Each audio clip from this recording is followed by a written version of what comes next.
Pozdravljeni. Ali je res odnos med Lewisom Hamiltonom ter skuderijo Ferrari boljši, kot se nam, navdušencem, od zunaj zdi na prvi pogled?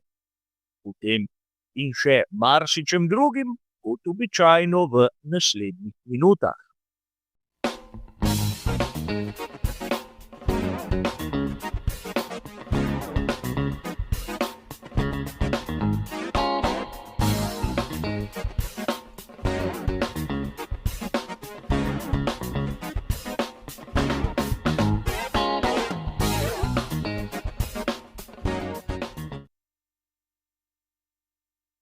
Kot ljubitelj Formule 1 preberem kar lepo število člankov ter objav o tem meni ljubem športu. Ne trdim, da preberem oziroma zasledim popolnoma vse. In tudi ne trdim, da imam neke vrste fotografski spomin, kjer se do potankosti spomnim, kaj je kdo objavil pred več meseci ali pa celo leti. Tako sem naletel na članek, kjer pri skuderiji Ferrari trdijo, da odnos med njimi in Hamiltonom še zdaleč ni tako slab, kot na prvi pogled nam, zunanjim opazovalcem, zgleda, sem se le sarkastično nasmehnil. Namreč tisto, kar smo videli v sezoni 2025, kaže rahlo v nasprotno smer. In ne smemo pozabiti, da tudi po koncu letošnje sezone je bil Lewis Hamilton izjemno kritičen. Dejal je, da zaenkrat sploh še ne razmišlja o sezoni 2026, ampak mogoče le zato, ker je imel vsega dovolj in se je moral malce oddaljiti, in popolnoma ga razumem. Po drugi strani menim, da mi vsi, ki sledimo Formuli 1, le nimamo spomin tako imenovane zlate ribice in da nam je jasno, kaj so isti viri objavljali pred mesecem. Seveda, prihod Lewisa Hamiltona v skuderijo Ferrari je sprožil val navdušenja. Verjetno se mi vsi spomnimo, kako so navijači skuderije Ferrari se celo žagami lotili onih dreves ob progi v Piranu, samo da bi bolje videli Hamiltona. Nato se je začelo svetovno prvenstvo Formule 1 v letošnji sezoni in rezultatov, ki so jih mnogi pričakovali in nekateri obljubljali, enostavno bilo.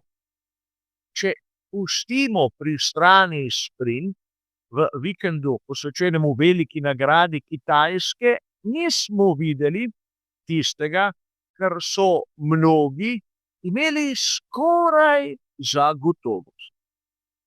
A konec koncev tu bi lahko dejali, da ne smemo kriviti Lewisa Hamiltona, kajti Charles Leclerc je imel res boljše rezultate, ampak konec koncev je razočaral tudi on sam. A dejstvo je, kako smo mi navdušenci nekako usmerjeni v določen način razmišljanja. Spomnimo se, da nam je Frederic Vasseur še pred nekaj tedni govoril, da so razvoj na letošnjem modelu ustavili že tam aprila, čeprav nam je bilo dobro znano, da so deli prihajali praktično kot po tekočem traku in videli smo posodobitve. Bistveno kasneje, glede na tisto, kar je Vasseur dejal po sezoni. Razvoj letošnjega modela je bil zaustavljen po veliki nagradi Italije, torej septembra in ne aprila. A pustimo sedaj to ni važno. odnos med Lewisom Hamiltonom in skuderijo Ferrari je mogoče res boljši od tistega, kar se nam navdušencem zdi. Ampak po drugi strani, ali to res pomeni, da je dober? Spomnimo se samo tiste radijske komunikacije na zadnji dirki veliki nagradi Abu Dabija, ko ga njegov inženir sploh ni poslušal.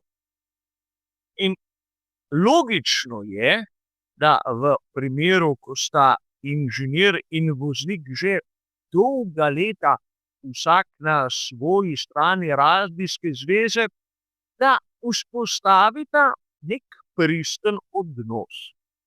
Giampiero Lambiase in Max Verstappen sta lep primer tega. Ampak malce pretirano je pričakovati, da voznik pride na novo v neko ekipo, takoj vzpostavi tak zaupen odnos z nekim tujcem. Spomnimo se, kako je imel Lewis Hamilton odnos z Boningtonom pri tovarniški ekipi Mercedes. In seveda tista situacija je razumljiva, ampak ta, ki smo ji priča sedaj, enostavno ni. Da želijo pri skuderiji Ferrari nekako umiriti situacijo, je meni jasno. Ampak ne smemo pozabiti na nekaj, da je sam Lewis Hamilton, če me spomin ne vara, avgusta dejal, da bi bilo najbolje, če ga zamenjajo. In seveda do tega na srečo še ni prišlo. In ne smemo niti mimo dejstva, ki ga je marsikateri vir, ki se ukvarja s Formulo 1, mogoče izpustil, mogoče preslišal ali pa objavil v izjemno skopem in kratkem članku.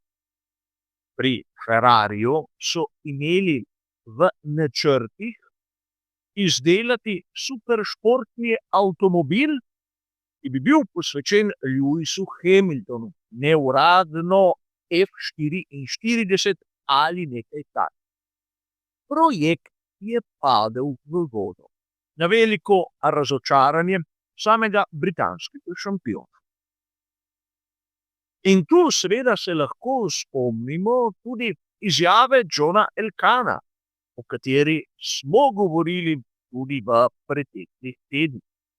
Namreč dejal je, da bi morala voznika dajati malce manj izjav in se malce več posvečati vožnji. Čeprav se mi je zdela ta izjava dokaj sporna, vsaj iz mojega zornega kota, bi rad poudaril, da je bil prav Lewis Hamilton verjetno tisti, ki se je najbolj glasno pritoževal in pritoževal direktno Johnu Elkanu. Torej, lahko bi sklepali, da je bila izjava primarno nekako namenjena prav Lewisu Hamiltonu. Ampak to ni tako pomembno.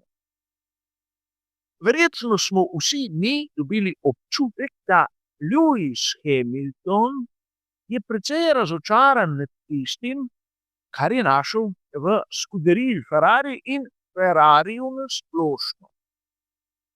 In tudi nekako izjava, da je v ekipi vzdušje bistveno boljše od tistega, ki ga vidimo mi, se mi zdi malček za lase privlečena. Namreč občutek imam, da se res pri Ferrariju, kot že tolikokrat poprej, nekako upravičujejo. Čeprav ne bi bilo nič napačnega, če bi kakšno vprašanje oziroma pripombo preslišali in bili lepo tiho. Sezona 2026 zna biti odločilna na raznih področjih. A treba je povedati, da smo bili deležni velike propagandne kampanje pred začetkom letošnje sezone, kjer je bilo obljubljenega vse in morda še več od tega. In upam, da so se pri Scuderii iz tega nekaj navadili, da ne obljubljajo zadev, ki jih ne morejo izpolniti. A izgleda, da stare navade so izjemno močne in da bomo zopet priča neki propagandi, ki nas bo skušala prepričati, da je vse v redu. Konec koncev lahko bi dejali, da res pri Scuderii Ferrari situacija ni takšna, kot jo vidimo mi, navdušenci od zunaj. Ampak žal bi lahko prišli tudi do zaključka, da odnos med Lewisom Hamiltonom in Scuderijo ni boljši od tega, kar si mi mislimo, morda, in ponavljam, morda je celo slabši. A videli smo v preteklosti mnogokrat prav to. Spomnil bi vas rad na tisto, kar se je dogajalo s Sebastianom Vettelom, s Kimijem Räikkönenom, Fernandom Alonsom. In citiral sem samo 3 znana imena, ker je prav slab odnos povzročil nevšečnost. Bo tako tudi zdaj, ne vem. A za danes bo seveda to vse. Hvala za vašo pozornost in nasvidenje.